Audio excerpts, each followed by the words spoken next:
ফাইনালে উঠে ফরচুন বরিশাল করছে অপেক্ষা। বুধবার রাতে জানা যাবে তামিম ইকবালদের প্রতিপক্ষের নামটা। বিপিএল এর দ্বিতীয় কোয়ালিফায়ার, মুখোমুখি হবে খুলনা টাইগার্স আর চিটাগং কিংস। প্রথম কোয়ালিফায়ারে ফরচুন বরিশালের কাছে হেরে যায় চিটাগং কিংস, আর এলিমিনেটরে রংপুর রাইডার্সকে হারিয়ে দ্বিতীয় কোয়ালিফায়ারে খুলনা টাইগার্স।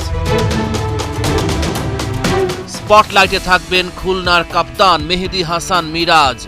চলতি আসরে তার রাজ, ১৩ ম্যাচে ৩৫৩ রান মিরাজের অ্যাকাউন্টে। তবে চিটাগং কিংসের মাথা ব্যথার নাম হবে নাঈম শেখ। শুরুতেই তুলে নিতে চাইবে তার উইকেট। এ পর্যন্ত আসরে সর্বোচ্চ ৪৯২ রান করেছেন নাঈম শেখকে থামানোর দায়িত্ব থাকতে পারে রহস্য স্পিনার আলিস আল ইসলামের কাঁধে। ১২ ম্যাচে ১৪ উইকেট ওর অ্যাকাউন্টে। ওভার প্রতি ৬.৫৬ রান দিয়েছে। যুব বিশ্বকাপ জয়ী ৩ তারকা পারভেজ ইমন, শামীম হোসেন পাটোয়ারি আর শরীফুল ইসলাম চিটাগং কিংসের শক্তি। একাই ম্যাচের মোড় ঘুরিয়ে দিতে পারেন শামীম পাটোয়ারি। আসরে ১৬২.৭৩ স্ট্রাইক রেটে ব্যাট করছেন তিনি।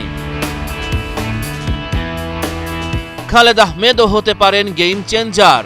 ১২ ম্যাচেই ১৯ উইকেট করেছেন শিকার। শরীফুল ইসলাম শেষ ২টা ম্যাচে ভালো করতে পারেননি। মহা গুরুত্বপূর্ণ ম্যাচে ঘুরে দাঁড়াতে চাইবেন তিনি।